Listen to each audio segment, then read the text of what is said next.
fine with me. Maybe you could just send it to me. Would that work? Yeah, I can do that, but we might be able to do both. I mean, if it doesn't work out, it goes straight up on my YouTube page tonight. So Okay.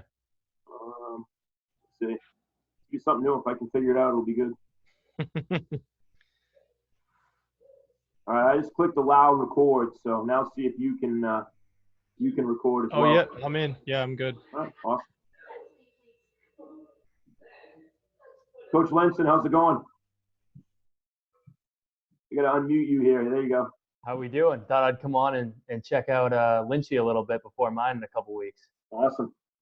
I'm looking forward to yours, man. We always, our staff, everybody's an expert on kicking, punting, and snapping until the guys can't do it in the game. So, yeah. They all think they know quite a bit. So it'll be good to have, somebody who actually coaches it explain it to those guys. No, for sure. So I wanted to. I mean, I don't want to take Lynch's time, but I was just gonna do. I'm doing like bare minimum, not bare minimum, like pretty not too in depth mechanics, but we're gonna go over kicking, punting, long snapping, and then I also have different clips of our guys kicking, punting, and long snapping. So we'll do some film review with that. As what not to do, right? Yeah, but what not to do, exactly. I have no clips of Duel. I just have clips of Kui. So he's got the good form. But I'm pretty pumped up for a couple weeks. Yeah, it's gonna be good. Looking forward to it. We'll give it a couple more minutes, Coach. Just let a few more guys hop in, and I'll keep letting them in as it goes along, and then we'll be good to go. Got a great jersey collection. My God. I know, man. He's got all the Pat stuff going on. Let's go. Well, time and money went into that.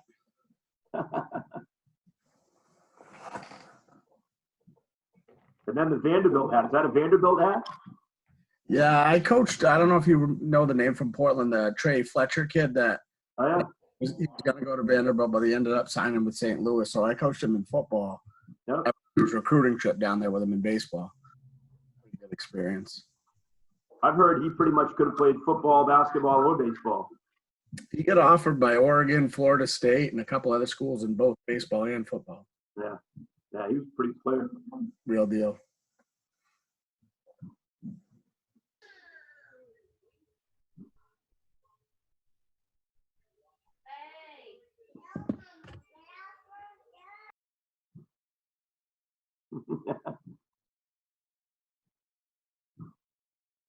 My kids made an indoor hoop this week upstairs in the hallway. So you hear the pounding of the basketball. That's my house, man. Jeez. Yeah, everybody's going through it a little bit, huh? Yeah, I got 3 boys at home, so one high school and one who's 9.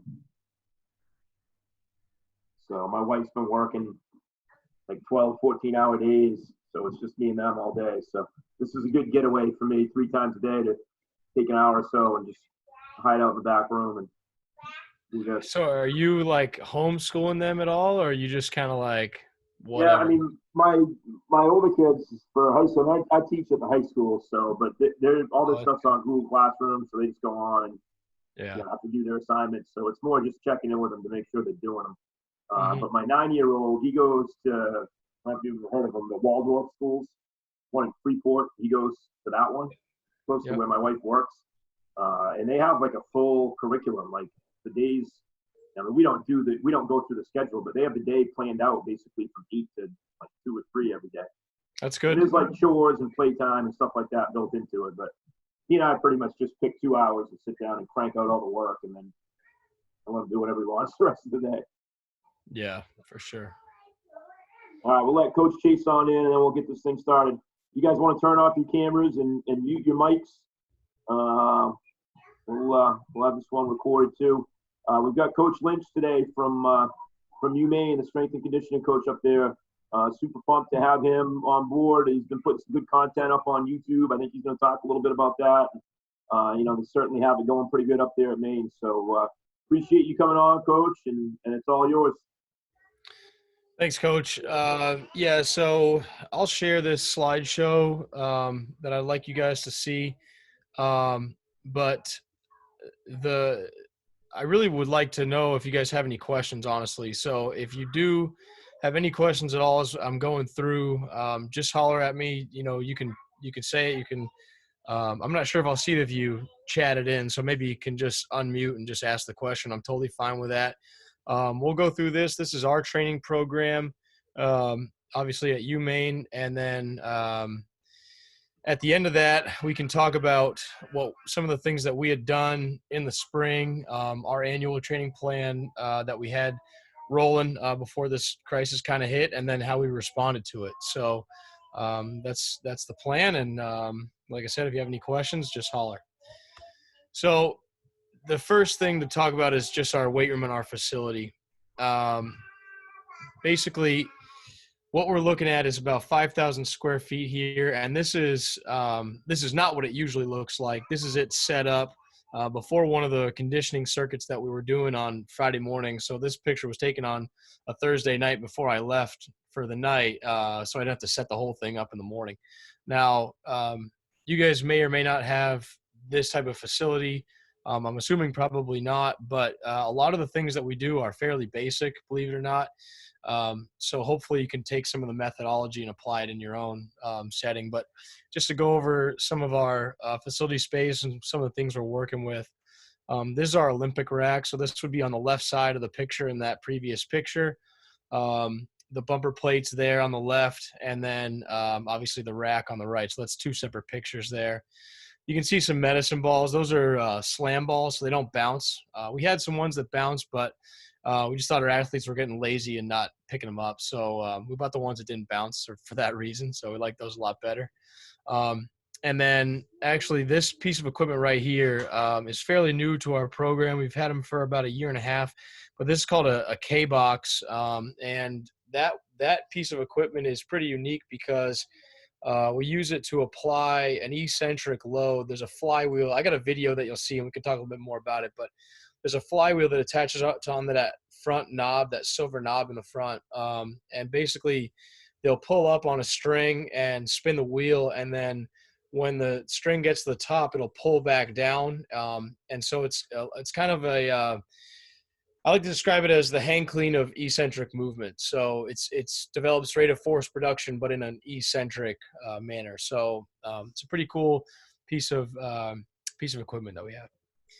This is our strength rack. This is the opposite side of the room. So it'd be on the right side of that very first picture that you saw. A few bars that we use.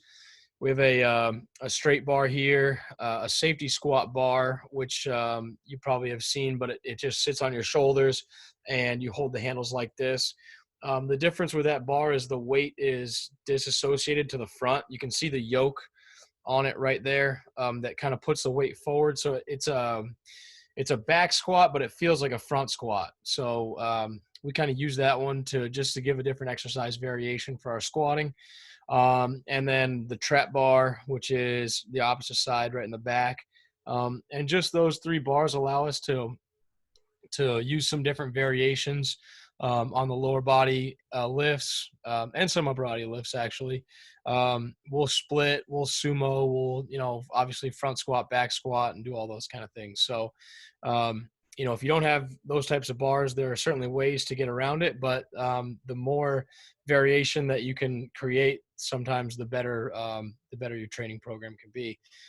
Also, physio ball here and rear foot elevated stand there that we use quite a bit often. So dumbbell area here, and pretty standard, but six benches, and everything kind of goes in sixes in our room. So that's a little bit of a trend we have. But 6 dumbbell benches, and then one set of real heavy dumbbells, and then lighter going this way and also lighter coming back that way. So there's 5 racks there. We have a bike area. This is in the far end. So in that very first picture is all the way down the end on the right. There are 16 bikes here, and we use the bikes pretty regularly, actually, both in the out of season and in season with football. I would say the bikes are probably the most valuable actually in season. We've been doing for a couple of years now a bike workout on Thursdays to prime us up for our game on Saturday. If you were going to play on Friday, I'd probably do this on Wednesday. but we do a bike circuit that's short and high intensity and really gets our guys ready to play. So we can talk more about that if you guys want to. And then this is a heavy bag, pretty obviously. Coach Charlton, our head coach, actually bought this for one of our spring workouts. He wanted to do a kind of a fun challenge that with some stations that we were doing. And so he bought it. And then after we were done with it that day, I was like, hey, what are you going to do with that? He was like, well, take it if you want. Okay, here we go. And so we hung it in the weight room, and our guys have actually utilized it quite a bit. Well, at least before, the crisis, but we like having it there, and we've used it pretty often. So kind of a cool piece of equipment, and not very expensive for you guys to throw one up. In terms of our year, this is kind of how we outline it. And really this picture is just showing that we're always building to a peak. The in-season training is really, really, really important. Obviously, the off-season training is also really important, especially in football, because you need to be able to develop strength and develop power and conditioning to prepare for the season. But if I had a choice, I would probably say the in-season training is at least just as important as the off-season training. And you'll see why a little bit later in this show, but we really strive to create, our identity in the weight room. And I think that's probably a trend in a lot of college football, but the reality of the situation is what you're doing in season is offsetting what you're doing on the field. So think of it in terms of input. And if your athletes are doing a lot of stuff on the field, body weight, running type exercises, but they're not loading the system, they're not, picking up heavy weights, it's kind of like a balance. And so with our training philosophy, everything's a balance. And so you never want to get too far to one side. And in season, if that balance gets off, like if they're doing a whole lot of field work but no strength work, then that imbalance is going to create problems and usually results in injury. So feel free to ask questions about that if you have them. I know that's a fairly complex, circumstance, but we'll try to address that as we go through the slideshow. 3 big goals for me personally for our football team. And number 1 is to manage training impact. We have some tools that we use to do that, namely Polar Team Pro, which is a monitoring device that we use to track a whole lot of different metrics, training volume in terms of distance, intensity in terms of speed and speed zones and heart rate zones, and also plyometric, or think like local muscular stress in terms of what the system defines as sprints, which is actually like an intense change of direction. So think a hard acceleration, a hard deceleration, or like a hard cut. And the threshold for that, I believe, is 2.2 meters per second squared. So you can adjust that stuff, but we do use that to monitor training load, and there's more on that to come. But number 1 is we're stress managers, and kind of with that kind of balanced mindset. If we're doing a whole lot of one thing and not a whole lot of the opposite, then we're going to run into issues somewhere. And so just in the most simplistic way of thinking about that is stress versus recovery. And if you are doing too much, or if your athletes are unprepared, or if they don't sleep, or if they're not eating, then that balance is going to be thrown off. So some of those, the most rudimentary principles can be utilized to a great extent to capitalize on those factors. Pride and discipline is kind of how we coach. And obviously in Maine, we use this a lot, but we're proud, tough, and resourceful. That's kind of the UMAINE slogan. And I would define myself that way. So it's a good fit. But particularly, we do the little things right. And so I can show you this when we get to the end in our program, but we actually have, we look at it in terms of weeks. And so we had 8 weeks this year in the spring, because the spring's kind of the time to really, grind and talk about this stuff. And we have time, but but we had 8 attributes that we thought our guys should learn about and understand what they meant and how to achieve them. So just for example, one was humility, and that was the first week. And it was like, hey, if you're humble, then you understand what your weaknesses are. And if you understand what your weaknesses are, then you understand that, you have weaknesses, one, and then two, how to capitalize on those and obviously improve your weaknesses. And I always give them a little thing to think about. So it's just in terms of the little things. It's like, hey, humility is a penny and why it's important. And so the message there was, the penny is the smallest, obviously piece of currency, but what that meant was anybody with a penny probably could buy something, at least at some point, even if today it's penny candy. But, there was a point in time where a penny was worth money. And so, just talking about those kind of things and what's on the penny, and, like with Abraham Lincoln, and obviously our team and a lot of collegiate athletic teams have a high volume of African-American players. And so, some of those things really hit home with them, like, hey, what's humility? Why, like, who's Abraham Lincoln? What did he do? And so we'll spend some time talking about that stuff, and so you'll be surprised who gets it right. With terms like the Emancipation Proclamation, things like that.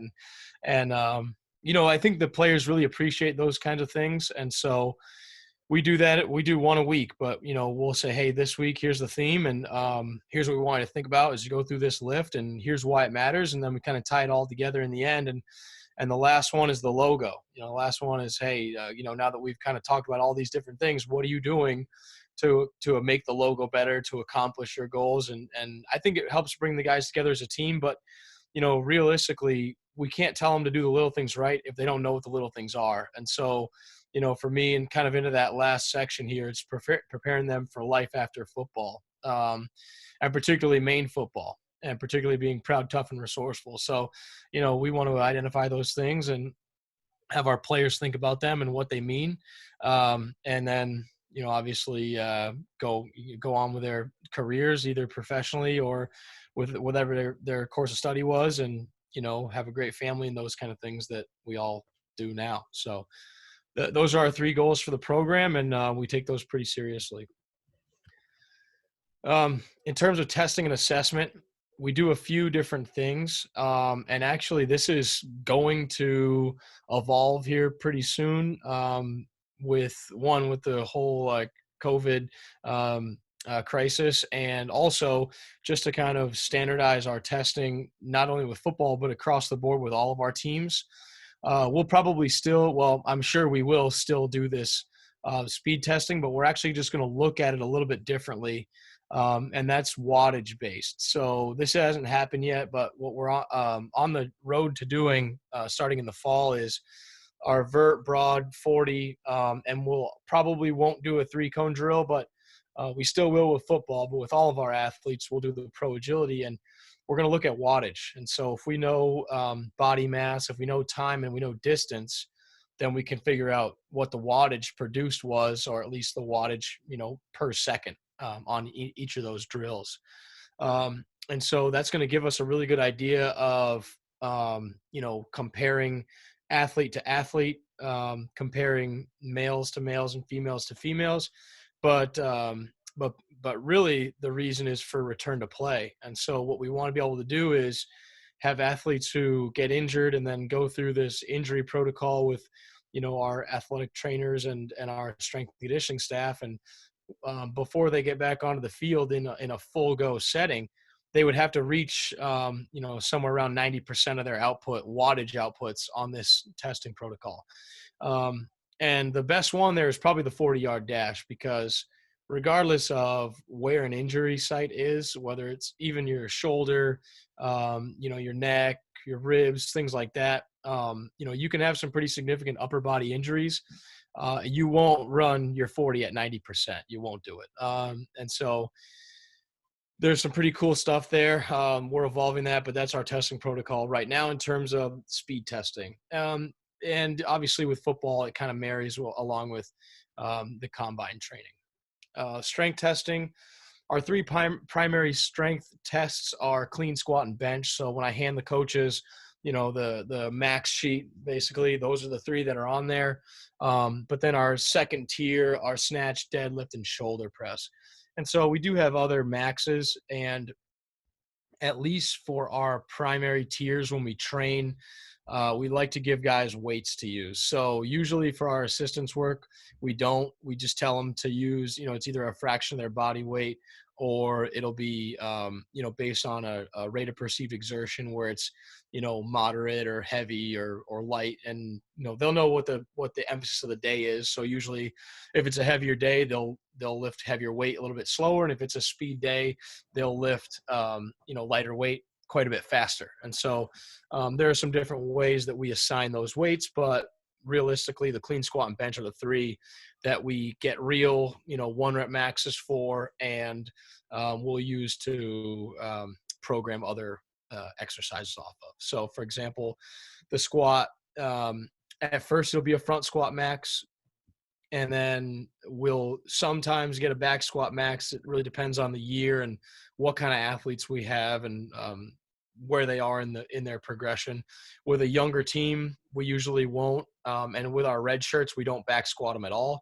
We only front squat them. And the reason for that is that typically in a lot of the high school programs they're in, the back squatting is, very, very, how do I say it? Unbalanced. So it typically, if you're using one particular exercise quite a bit more than any other one, then it starts to create asymmetries in the body. And so for the most part, the athletes that we get are pretty weak in the anterior core, their serratus, their obliques, their groins, things like that are fairly weak. And so we really don't even give them a chance to mess it up by back squatting. We just throw them right on the front squat. A lot of guys are uncomfortable with it.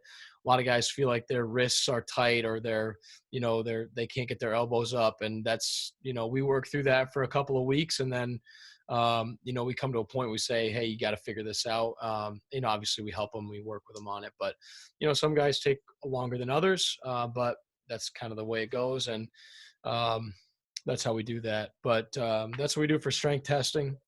Our endurance test, I like this test a lot. It's called the drive test, and I don't have a video of it, so I'll just have to describe this. But this test is a 20-yard shuttle. So just imagine you're starting at the goal line. It's auditory, so there's a beep. There's a speaker set up, and it beeps. The beep happens. You run to the 20. You touch the 20 with your foot. You start running back. And the on time is 5 seconds. The off time is 25 seconds. So you'll do 12 reps in a row with 5 seconds on, 25 seconds off. So that's why we call it the drive test, because it simulates a 12-play drive in football. And so the guys will alternate foot. So rep 1 is a right foot touch at the 20, and then basically sprint back, and rep 2 is a left foot touch, and they'll just alternate the whole way through. And the way the test runs is that we'll run it in groups of 4. All right. The first guy up is running the test. The second guy up is spotting. The third guy up is recording. And the fourth guy is warming up, and he's going next. So how the logistics of the test, how does it work?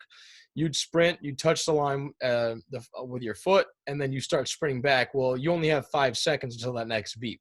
So I think the best score I saw was a 28, which meant that the player would have run down to the 20 and then come back and finished at the 12-yard line when the 5-second beep happened. And so after that 5-second beep, they'll walk back to the goal line and then recover for 25 seconds and run the next rep. You'll get a score for the test by adding up all of the yardages of each of your 12 reps. So basically, if you ran out to the 20 and back, and you ran back 2 yards, that'd be 22. So you'd end at the 18, that's 22.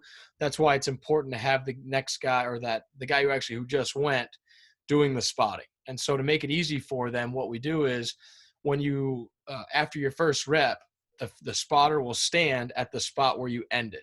So one, it helps the spotter because he can see if that player hasn't crossed his face yet. By the time the beep goes off, he knows he didn't get the same mark. And 2, the player who's running the test will know what his goal is to get to in 5 seconds. And so we're actually really happy with that test. It's not a pass-fail test. There's not a, threshold of yards that you have to accumulate where you fail.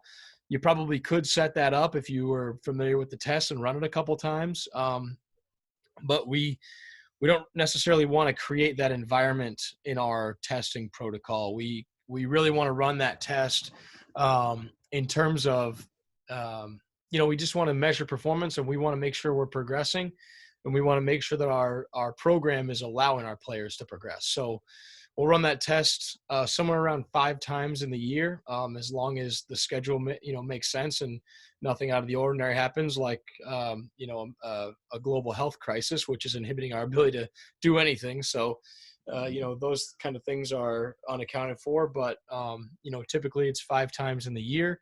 And we just want to make sure that, the first time we tested is when we return in January from the off season. And the last time we tested is somewhere maybe week 6 or week 7 in the in season, so that we know that, over the course of the year that we've gotten better. And so that's to hold ourselves accountable, but it's also to hold the coaching staff accountable, because if their practices are too long and too slow, then our players get slower. So that's important to know and educate, everybody on. And we want to see those guys get better as the season goes on. That's that triangle, that peaking for the season.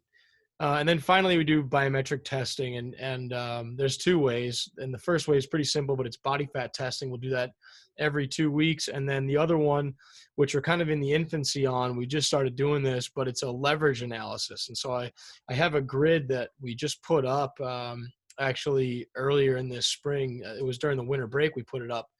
But you'll see a slide on it. But they stand in front of a grid. We take a picture of them, and then we can see where their body is at poor leverage. So a couple of ways that we do that. In terms of our training progression, we do constant strength evaluations. And when we're in the off season, those heavy days are typically Tuesdays and Thursdays. And so sometimes it'll be 2 heavy days. Sometimes it'll be 1. We can talk more about that at the end of the presentation. I'll show you guys the annual plan that we had set up and kind of how we go about that, because, we definitely want to evaluate strength. Players are always getting stronger all the time. And we want to, acknowledge that, and we want to adjust. But the reality of the situation is strength is not always necessarily the component we're trying to train. So just a caveat to that, the strength evaluations there. And then in season, we'll do it individually, but we'll do it on Tuesdays, and we'll train for 3 days in season. Sunday is our first day after our game, and it's a flush day. So the players, the one we've been using for the last few years, I like a lot. And it's basically a weight room flush where they come into our weight room, and we have stations. The whole team's in there. So it's, well, I'll be straight up with you. After a loss, it kind of sucks because everybody's down, but after a win, it's a pretty fun time. So, we like to win, and that helps that Sunday workout, but it's a 12 station flush, and it's just a time circuit that kind of, targets every aspect of the body that we do a bunch of different movements in. And then Tuesdays are strength day, and then Thursdays are our explosive day. So that's how we break up the in-season workouts 3 days a week. And Tuesdays individually will boost maxes if we feel like players have done a good job and have shown us that they've gotten stronger. So sometimes those are maximal sets, and sometimes they're not maximal sets. Sometimes it's velocity based. And there's a number of ways that we do those adjustments, but very rarely do we decrease maxes in season. And that's really only because, it's very hard to assess what is actually a strength decrease versus what is a player just fatigue, a player being tired, for lack of a better term. But, those two things are pretty hard to differentiate at times. And so we rarely decrease maxes in season. What we usually do is just suggest that the player would drop weight in that particular exercise that day, just understanding that some days, they're not fully recovered for. So to conserve the rest of the training, if we were to drop their max on a day where they weren't recovered, then that could affect the rest of their training throughout the season. We keep the max, we just adjust the day.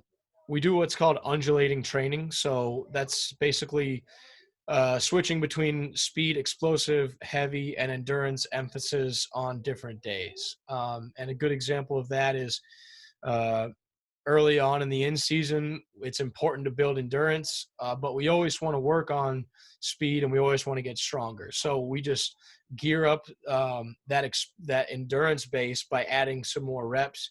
We might even do that on our strength day. So I can show you that in the annual plan at the end. But essentially, there's one emphasis per day, and that's kind of what we're trying to get that day.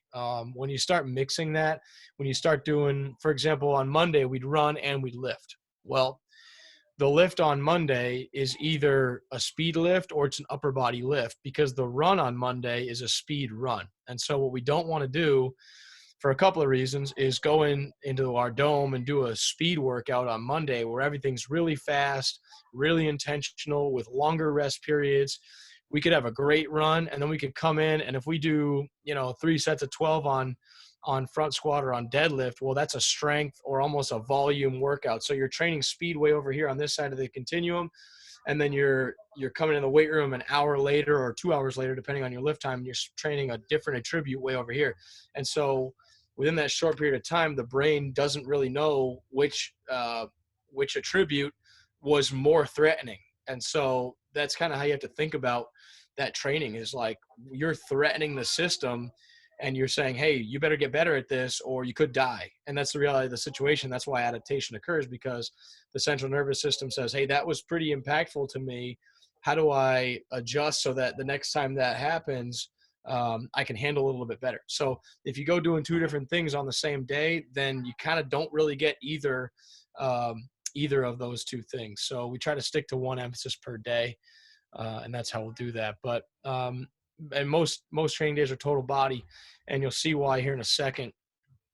I got a pretty cool slide that shows muscle chains, and that's a big piece of our program, and that'll roll right into our training philosophy. But we're a core first program, and so obviously, in the sport of football, if you can't put force into the ground and then into somebody else, then you're probably not going to be very good at football. And so that's really the number one aspect of our training program. And you can see it right there, but it's a stability, efficiency, and power transfer. And so those 3 things, are really what we're going for when we train.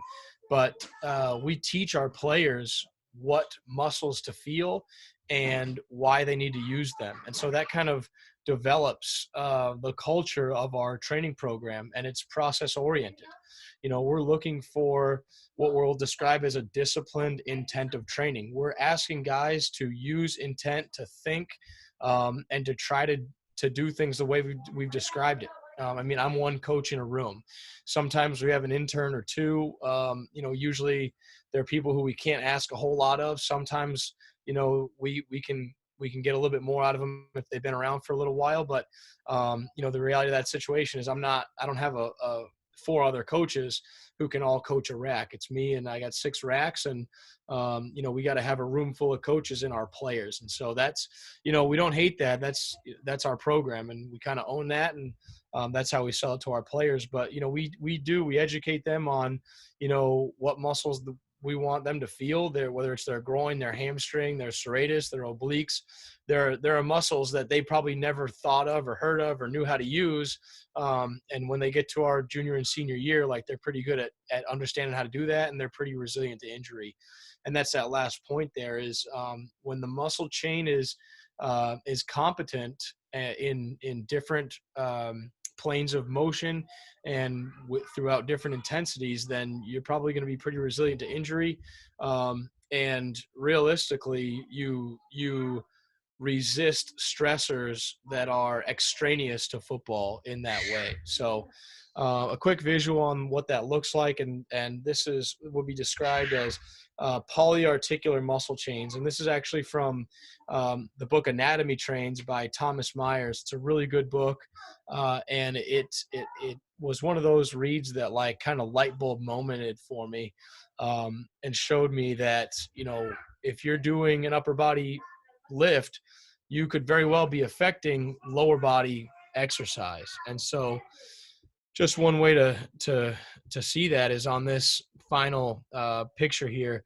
If you have a player whose chest is tight, well, the fascia is just connecting these lines of muscle. And so a lot of football players have tight chests. I mean, I can't tell you how many guys I've had to put my elbow in right here on, and they thank me after. They don't thank me while I'm doing it, but they thank me after. But if your chest is tight, then you have to appreciate that this muscle is pulling on this muscle, right? And this muscle's pulling north. And if this muscle's pulling north, it's pulling this muscle north. And so this groin up into the core and into the chest, are all being pulled on by this muscle. And so quite often when you have players who do only one motion or only one exercise over and over and over, like they do in football, then you develop what we call a pathology. And a pathology, we describe as a tight muscle or a concentrically loaded muscle, one that's squeezing in, like in this example, this pec, and other muscles that are eccentrically loaded or ones that are being pulled apart. All right. And so for that back squat example, let me just move my bar here. For that back squat example, if you're constantly loading here with a bar, well, then you're asking your extensors to do a whole lot of work. You're developing an extended position of the back. When these muscles, it also works within opposite chains. So if these muscles are very, very tight, then you have to appreciate that ribs are opening and hips are going forward into an anterior tilt. And so this muscle is becoming stressed, right? These muscles here are becoming stressed. And so when we load the back, this is why we're not doing this with our guys who aren't competent with the anterior core, because putting a bar on the back, where's my cursor? Putting a bar on the back right here is going to stimulate these muscles, and it's going to pull your hamstring into an eccentrically loaded position. So these muscles being tight are going to create the illusion in an athlete that the hamstrings, in fact, are tight. And so if you have players who are complaining of hamstring tightness, which we do very often, and typically that's a sign of overreaching, but we do not stretch the hamstrings. We ask them to contract the hamstrings, because by contracting the hamstrings, these muscles are pulling inward and it's pulling this looser. So that's where this kind of thought of balance always comes from, where in one muscle group being tight is pulling the other muscle group loose. Weak. So concentrically loaded, eccentrically loaded. And if you can concentrically load this one, then you can create balance in that athlete. And the balance is what, a healthy athlete is feeling. So that's a pretty important point, and one that we really, strive to have our athletes understand, throughout the year. We don't sit them down and put them in a classroom and, talk through all this, but, day to day we explain it and we, and they feel good. So, it's really the guys who end up, having pathological issues earlier are the ones we get to sooner. So it kind of works itself out. Some of the concepts at work here, and if you go to my YouTube channel, it's just Jonathan Lynch. You should be able to see all these exercises. That's where they're linked off of, but we'll show you a few things. So a couple categories here. We'll show you an assessment, a corrective exercise, how we do explosive and speed training, some heavy training, and some endurance stuff. So here are a few examples. So this is a bench press. And I'll pause this real quick, but basically what you're going to see in this bench press is this is one of the rudimentary variations that we use for a barbell bench press. Now we'd like to see his wrist a little bit straighter than that. We queued that up like crazy this semester. But really what I want you to look at is this little plate right here. So this is actually a 2.5 pound plate that's got a wrist strap, you know, like you'd use to hang clean or deadlift, a wrist strap tied around it. And then the long part of the strap is underneath his lower back. And obviously this player here is in a dead bug position with the hips and knees at least close to 90 degrees. And when a player assumes that position, we're putting the psoas, the muscle, well, I can't get it here, but the psoas is basically the hip flexor muscle. We're putting the psoas in a position to be concentrically loaded so that the low back will stay flat, the anterior core will work, the obliques and the serratus are competent, and the serratus, which is basically this rib-looking muscle here, will anchor that shoulder blade back onto the ribs and allow the bench press to actually develop correctly. And really with football, it means that we want to be able to put force into the ground, allow force to cascade up the legs through the core and through the arms and then into the other player. If this is breaking, then you can't do that. So just watch his ribs here, because I would argue we see this a lot, especially with our younger players. As soon as they go to bench, either their hips will raise off the bench, or at the very least, their ribs will extend, or their low back will extend significantly, raising their ribs. And that's just not a position we want to train our players in. So here's the bench press. Ribs down.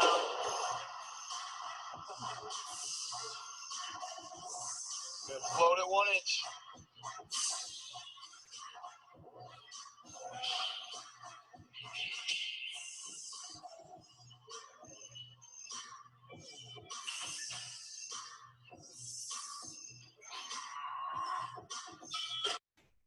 And as you can see there on that last rep, X got pretty tired, and that's typically where we'd start to see our players start to extend. And so then, you know, that's one of the reasons that rep was filmed. But you know, if they don't hold it, the plate falls on the ground. And so it's a pretty quick, you know, response to the player that, hey, that wasn't good enough. And so we're not afraid, and I'm sure none of you guys are, but we don't want those guys to skate by thinking they did a good job when they didn't. And like I said, that was one of our earlier variations. We built that for 3 weeks, and that was a 2 down, 2 hold, fast up tempo. So we took the tempo away after a few weeks, and eventually we got to what we called a max bench, where after we built that particular variation quite a bit, then we allowed the guys to drop their feet, to extend, and to do whatever they could to move the weight, because we wanted to hit maximal strength. And so just understand that there's a threshold there that exists when you're doing, again, it's on a continuum. If you're training technique over here, then you're not training maximal strength. And if you're training maximal strength, you're not training technique. The question is, where's the threshold? Because as you could see, he did well in those 4 reps. He was right at that threshold because he was concerned with not losing the strap. If he had arched back, he would have pushed that weight very easily, but he would have lost the strap. And so that's what we like to refer to as a sympathetic threshold, because at the point where compensation occurs, that's a mechanism of the sympathetic nervous system where it's fight or flight, right? You no longer have the ability to be successful with the mechanism you're using. And so now you need to use a different strategy. And so that's a sympathetic mechanism in the brain. And we want to teach our players that, you know, as long as possible, not to use that.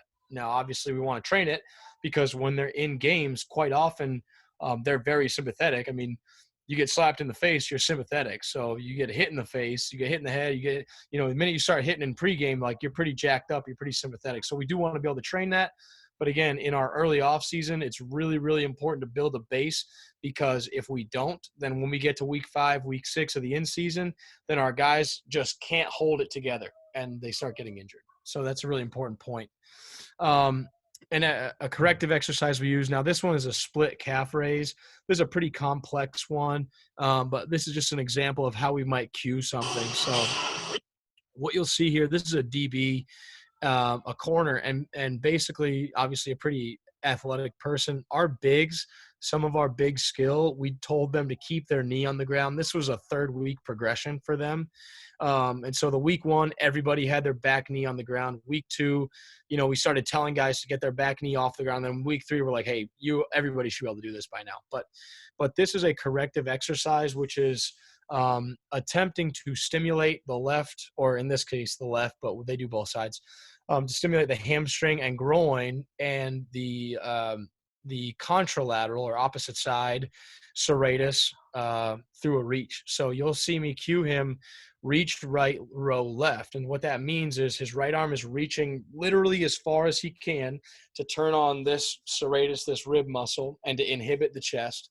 And the left side is pulling back. So we want to create rotation in the rib to go, and we going back to that muscle chain image from a few slides ago, by getting activation across, so like from the right upper side of the rib to the left lower side of the, I guess you could say, pelvis, that rotational emphasis is what's going to inhibit extension of the back and what's going to create the ability to change the neurological pattern in this player. So that's the key. And with this particular exercise, so basically everything I just described is a systemic response. So we want the body to work the chains in one particular way. This particular exercise is designed to inhibit the gastroc, so the calf muscle, just because a lot of our players have trouble with their hamstrings, and the same way that the lower back tightening is pulling on the hamstring like that, well, the calf is doing the same thing. The calf crosses the knee, the hamstring also crosses the knee like this. And so for a lot of our players, when their calves are overworking, it's because their hamstring is underworking. And so here's this exercise. Right, roll left. Reach right, roll left. Hold it there. Yeah, hold your arms there. Good. All the way down. Yep. All the way down. Good. And so you could hear me say all the way down. And that was one really important thing, in that exercise, because, in the inhibition of that calf, we also want to work the flexibility of it. And if they're not getting that heel to drop, then that muscle's not opening up. So that's an important point there. So a couple of our earlier progressions. This is a potentiation circuit. Potentiation is basically the idea that by doing a heavy exercise paired with a lighter exercise that's using the same muscle group, that you'll get an enhanced speed training effect from those pairings. And so this is a what you would call a French contrast circuit, where you're doing a heavy primary exercise followed up by a jump, like a weighted jump, another heavy primary followed by an assisted jump. All right, so you'll see those 4 exercises. They're all one set. Let me click on this here. They're all 1 rep. And so you'll see this is a running back.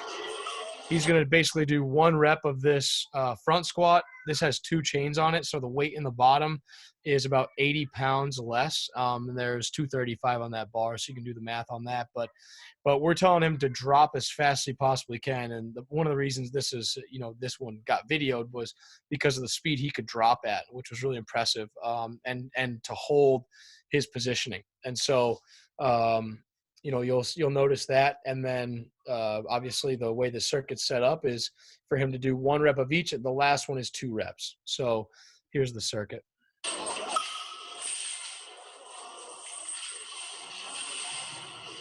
There's a weight release jump. So he puts the weight down and then he explodes up. This is a band resisted trap bar deadlift. Just ask him to get set and be as fast as he can. And then a band assisted vertical jump. So 2 reps.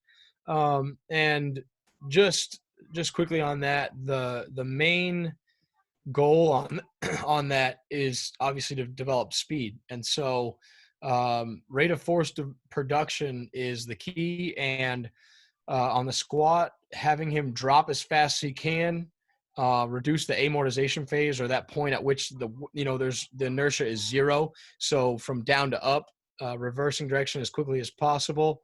And then the same thing on that assisted jump. Now we would have liked to see him be a little bit quicker on the assisted jump, but the case could have been that he was tired at that point. So it's important to realize that when you're implementing a training program for more than one athlete, then it's not going to be optimal for every single athlete, right? So some of the players are going to get really good response from it. Some of the players might actually get a negative response from it, depending on their training age or their ability to recover. So if you have poor endurance, like that was a freshman running back. Actually, some of you guys might know that guy. This is Gordon Beckwith. He's a Mainer, but yeah, like if you don't have great endurance, then by the end of that, I think that was probably his third set of that round, and so that circuit. So that jump could have, been suffering because he didn't have great recoverability, and by the time he got to the fourth exercise, he was pretty toast. And so understand that if you're asking players like on that jump, on that band assisted jump, the reality of the situation there is if he's not being as fast as he can, then he's getting slower. And so make sure that when you're programming, that you understand where your athletes are and what they can handle. And so obviously that was really good for a lot of our guys, probably 80% of our guys, but there are some guys in there who, maybe only needed to do 2 sets of that. Just some fun stuff here. This is a back squat. So we do, this was the day we did heavy triples. I'm going to turn this down a little bit. It's a loud video. We put a marker on this. It's basically a medicine ball on a couple of risers, just so the guys know where their depth should be. And so we just ask them to touch the ball before they come up, and then be as fast as they can coming up. We always tell them to be as fast as they possibly can. And the guys who made this video made it because they were fast and they had a lot of weight on the bar. So we'll just comment as we go through. But this is a defensive tackle. He was a linebacker before the spring, but he got moved. And you can see him really accelerating to the top of that set. And just one thing to mention, too, you can see the environment here. One of the reasons we went to the back squat, we built these guys. These guys did 5 sets of front squat to build up on this day, and then they did 4 sets of back squat before this set. So, I mean, it was a lot of work, but, the reason we went to the back squat was to create that environment, get guys moving weight, and just make sure they were confident.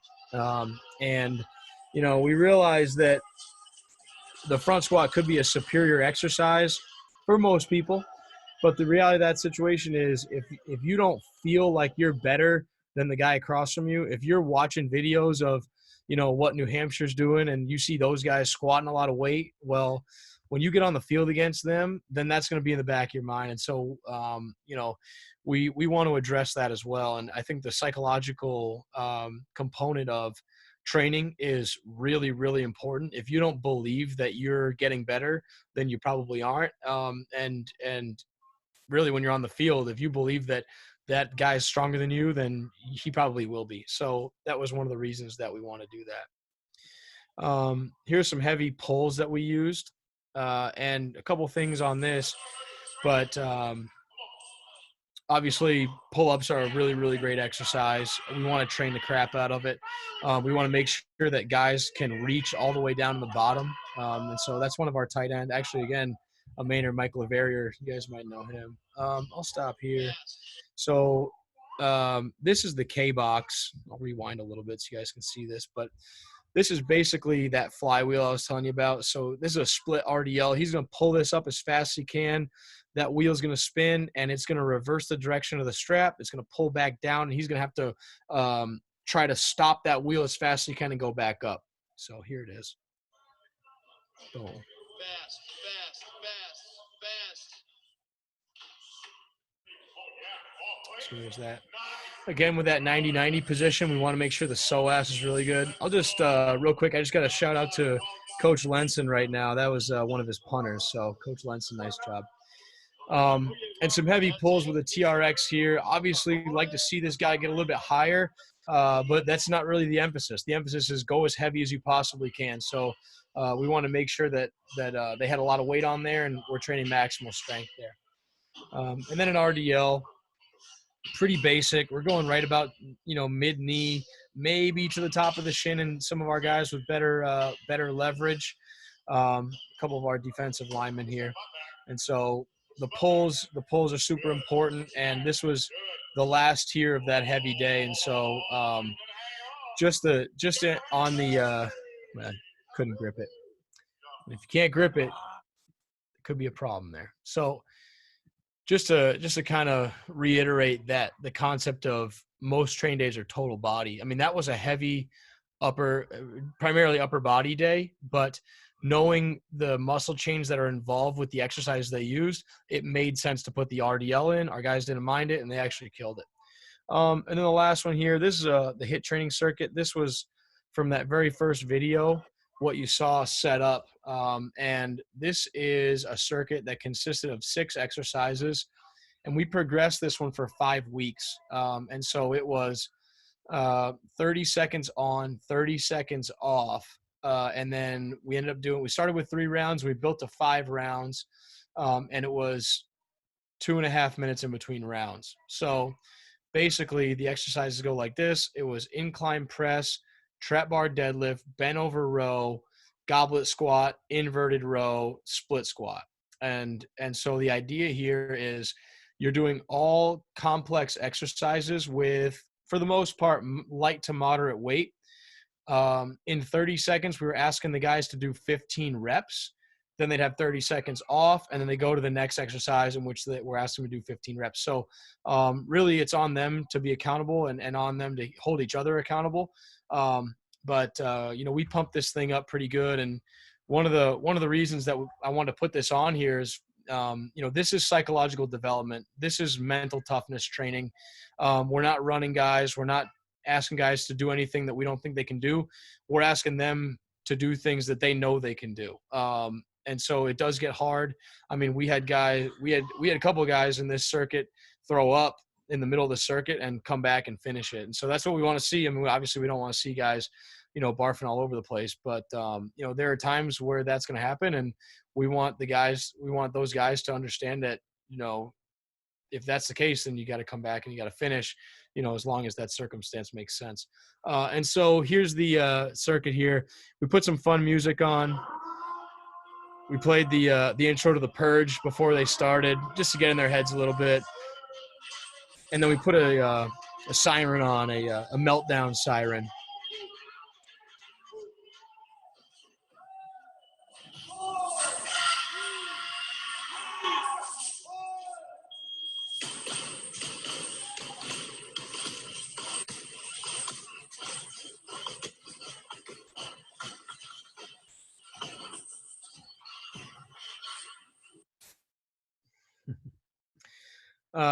So there's that. It's a fun time for me. Obviously, it's really fun to coach. We basically just stand there and try to motivate those guys, and see what they do.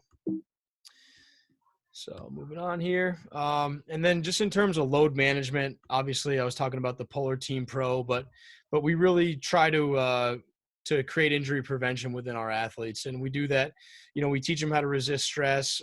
Stress is a systemic response in the body.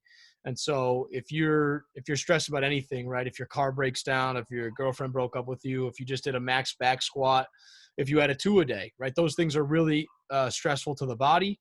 And so stress creates a certain pathology of extension. And so within our coaching, we try to coach muscles that resist extension, and so in turn resisting stress. But in terms of stress management, we track the athletes with Polar Team Pro, obviously communicating with the trainers, and we really think that we can predict and prevent injury by training smarter and harder.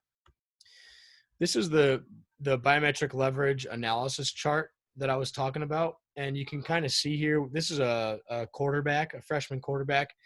I'm assuming everybody's seen this picture on the left. This is the Vitruvian Man, Leonardo da Vinci's Vitruvian Man. And we're basically taking this model. I want you to think about this in terms of just simply architecture. And if you had a ravine or some type of, a river that you had to build a bridge across, well, for every instance where that has to happen, there's an optimal way to set that bridge up. And so this is kind of what we're doing with the human body. We're saying, based on gravity, how is your body set up to be good at your sport and the position in your sport?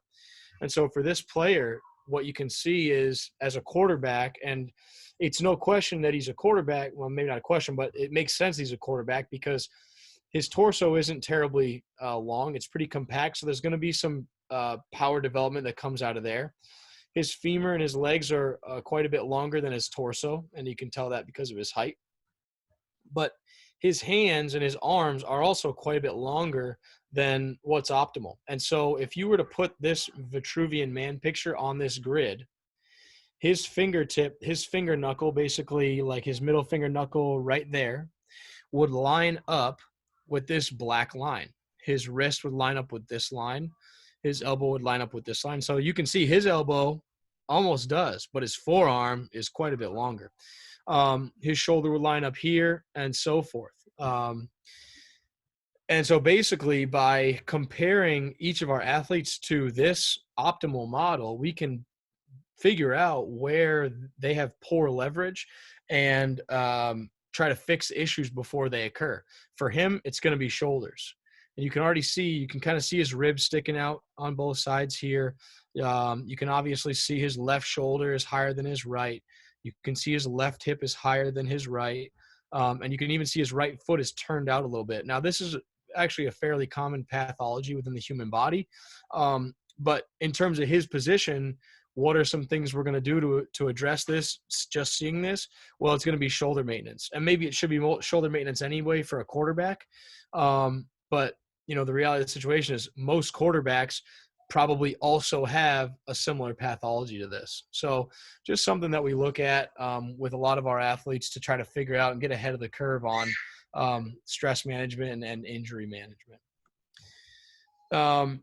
In terms of nutrition, I won't spend a whole lot of time on this, but we do one-on-one nutrition advising for two reasons. One, if an athlete gets red flagged for not falling in line with what we expect to have happen. So, for example, if most of our athletes are losing body fat, but one's gaining, well, we want to know why. If one, and vice versa. And so that's one way. And then obviously if they just request it, we'll do it. But it's a 3-day food log, and we'll look at that and we'll decide, what the best course of action is to take.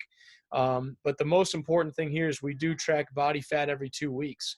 And so by doing that tracking, we really get a good thermometer on their recovery. If they're trending the wrong way, then we know they're not recovering. They're either not eating, they're either not sleeping, or the demands of the training is simply too much for them.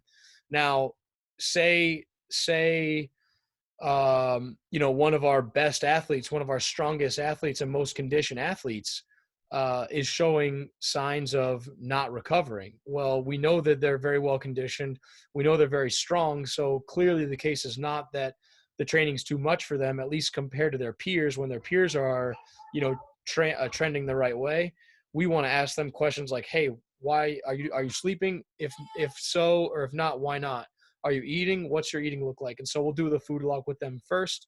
If that doesn't fix it, then we'll take further intervention. And Polar Team Pro, and we just use this to track training load. And so basically the biggest take home from Polar Team Pro, it tracks a lot of things. It tracks training load, which is basically the idea that your heart rate multiplied by the time you spend exercising is a cumulative load. So we can see that every day to make sure that we're doing what we think we're doing.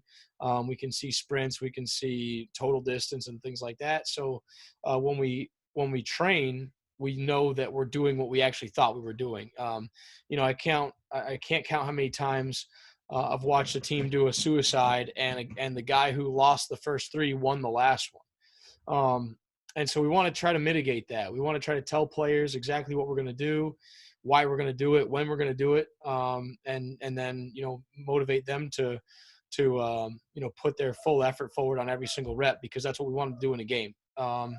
And so by using this reporting system, we can track our players and make sure that, what they're doing on the field and in our conditioning sessions is, what we wanted to have happen, and to make sure that they're obviously getting the impact we wanted to get. And so that pretty much sums up the slideshow here. Coach Hathaway, maybe you can advise me on this, but I think we're 2 minutes over. So I would be interested in showing the program, the training cards, if there's time. And if there isn't, then maybe we can just field some questions now. Go ahead, Coach. Go ahead and show them. All right, great. All right, so I'll bring this up here. This is the master program. And I'll just scroll to annual plan. And so this is how I have it set up. Right now, I only have 8 weeks in here.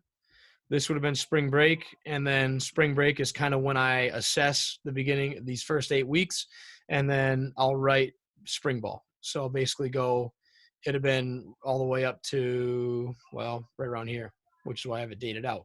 Obviously, that didn't happen, and so that's one of the reasons why I'm not writing a full annual plan in the winter, because it just isn't realistic for a number of reasons. This is obviously a great example of that, but more than that is even just within this 8 weeks, this got adjusted a number of times during the 8 weeks. So kind of give you a snapshot of what this first few weeks looks like. These first 2 weeks, and you can see the dates here, but it's the Wednesdays are always gray because we don't do anything on Wednesdays except for body fat testing. Wednesdays off, and then Saturday and Sundays off. So essentially I have every single day mapped out here. And the big fat days with a lot of stuff in them are the days we train. We started on Tuesday. And so E was endurance. E was explosive, and END is endurance, V is volume. So think of it in terms of right here for run emphasis, testing was green, speed, agility, endurance, or recovery. And then strength training, testing, heavy, explosive, volume, and recovery. So they're color coded because the days when we're doing speed, the red is basically a high central nervous system demand. So speed is going to be red, so that when I'm looking at it, I know that that's going to burn our guys up a little bit. We don't want to do 2 speed days in a row, just like we wouldn't want to do 2 heavy days in a row. And so purple is the next one. These two would be classified as high output. Heavy and explosive would be classified as high output. And then volume and recovery would be classified as low output. So that you can see that middle column, low CNS, high CNS, low CNS. So going back up. Basically week 1, week 2, week 3 is testing. So 1 explosive, 2 volume days. This is acclimation. We wanted these guys to leave feeling like they wanted more. If we crush them on the first day, in the first week, in the first 2 weeks, then we are basically just going beyond the point of no return. And for the rest of this 8 weeks, we're going to be battling overreaching symptoms. And so it's really, really important, especially in the first 2 weeks of training, and probably beyond that, realistically, to make sure that you are not seeing any signs of detriment. The players will be sore. You can do 1 set. The players will be sore.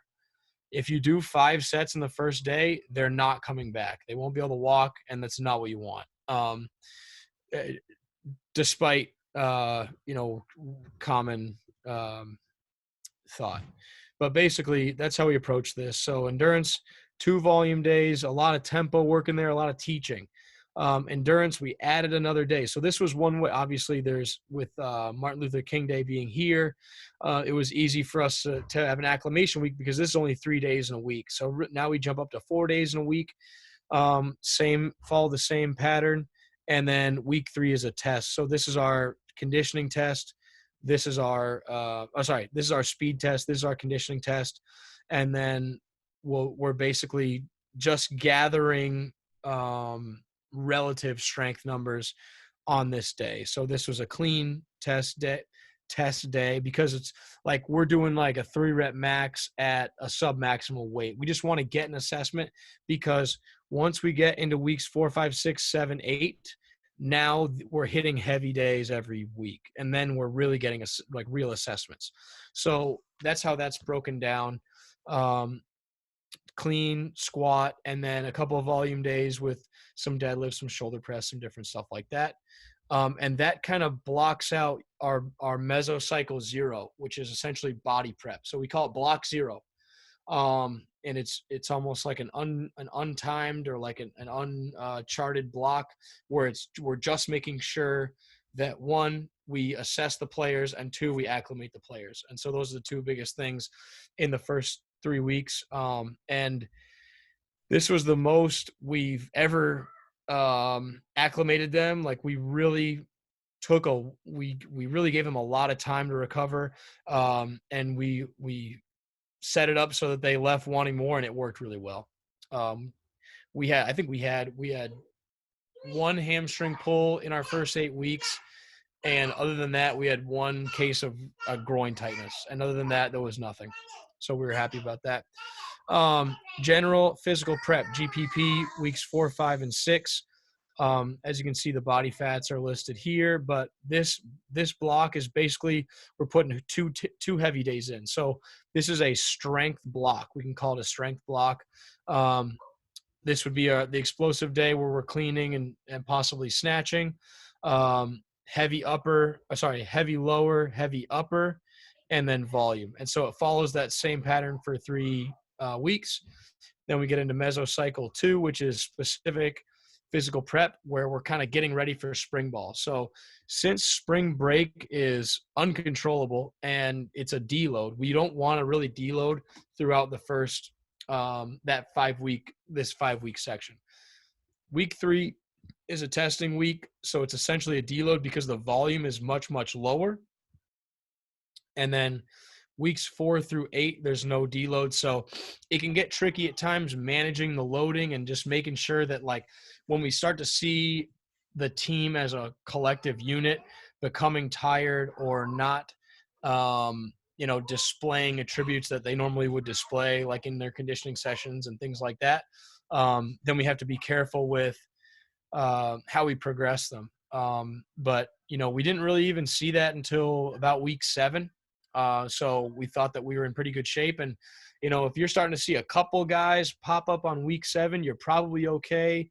Most of you guys are probably going to make it through. But if you're starting to see that in week 5 and 6, you're going to be in trouble. You're going to have to figure out a way to take some load off those guys, or else they're going to be, when you get down here where you really want them thumping, they're just not going to have it, and you're going to be risking some injury with some guys. So that's that was our annual plan really for the spring. And that's just I like to show that because that's a really good way, I think, to look at how you're setting things up and get organized. And I set this, the majority of this didn't change. I'd say it changed maybe 5%, just with a couple days here and there. But realistically, that was, that was all set up in the winter where I was just saying, hey, what are we going to do in the spring? And so I really encourage you to just lay it all out and then stick with it, because it's easy to get to not like something. It's easy to think you could have did more, but you're always working for the future in strength and conditioning. And I think that's an important thing to remember is having patience and really kind of delaying some of those things. It can be more impactful in the long run. And just before we kill this thing here, I do want to bring up that YouTube channel because it's just gotten such a positive response that I think I want to show it. But all the videos, first of all, that I've shown are on this. But you guys can, what I can do is I can just post the link actually right into this show. So I'll do that, and then you'll see it.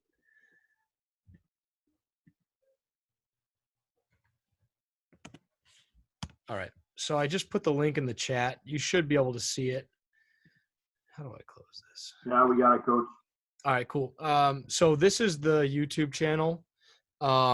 And just to take you through this, I would go to playlists, and home strength exercises and home plyometric sizes are really the majority of what's on this channel. I did the strength exercises, and my assistant did the others, and this is just going to roll through, but there's a whiteboard in all these so that you could see them there. I'm adding another variation. And so basically just going through everything on my exercise selection sheet.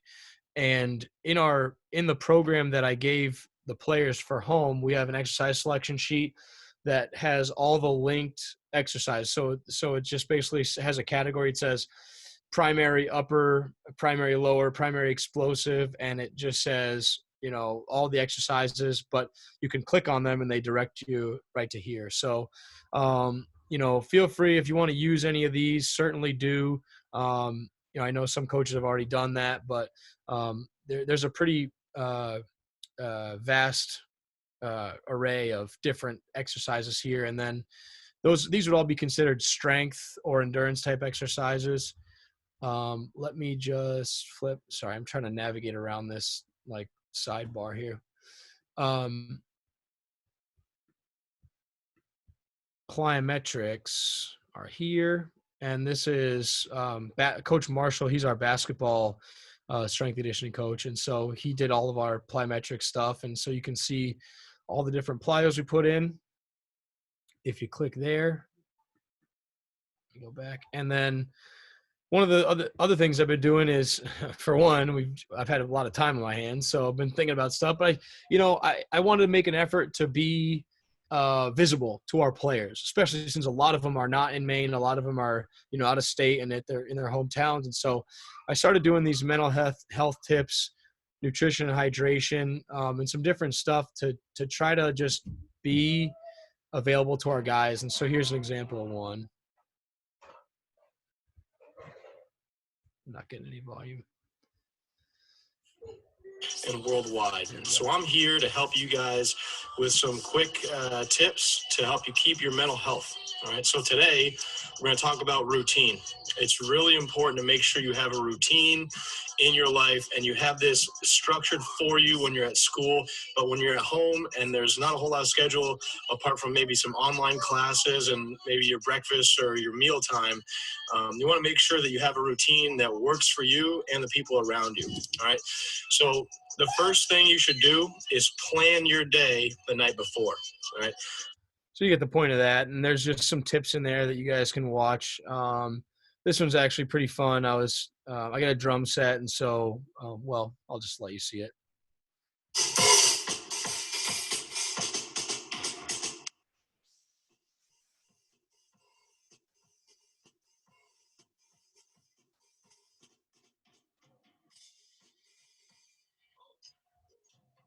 Hey, Black Bear Nation.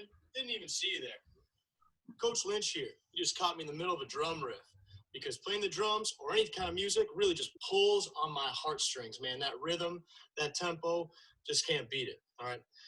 But what actually happens? What does that really mean? All right, the input from music, when it comes into your ears, into your brain, you experience that, is actually going to change the neural focus of what's going on in the present moment for you. All right. And as a matter of fact, if you're playing music, if you're creating poetry or art or any type of, artistic event like that, even carpentry work sometimes, all right, those types of things will actually create new creative pathways in your brain. All right. So figure out a way for you that works to help break up the monotony of this quarantine, to take your mind off any negative thought. And hey, some creative work like this, if you're working on a tough homework assignment, get some writer's block, can actually really help to break through that. So that's pretty much everything that's on there. You guys can browse that, but yeah, just some fun stuff. And I'm just sitting there like, man, why don't I? Oops, still playing. I'm just like, man, why don't I put this on film and show it to our players? So it's just, I'm not afraid to do some of that stuff and kind of have a personality with them. I think they appreciate it, and helps me kill a little bit of time while I'm just sitting around here. So certainly if anybody has any questions about anything, I'm happy to talk about anything. Yeah, go ahead, fellas, if you have something. Coach, I got a question for you. First of all, that was awesome, and thanks. I appreciate you doing that. Just out of my curiosity, you mentioned testing them for body fat every 2 weeks. Is that strictly based on safety or? Safety? Well, no, I mean, I wouldn't say strictly, but we do. It's a body fat caliper that we use, so it's a skin fold test. It's a good question because it could be considered a safety mechanism. There are certainly guys. We've had players. We actually have players now who have very high body fat percentages, and you argue, like, should these players be allowed to do certain things? Because if you're trying to, it'd be like me running with 10 weight vests on. You're at a high risk. But those players in that case, they've probably been doing that for a few years at that point. So I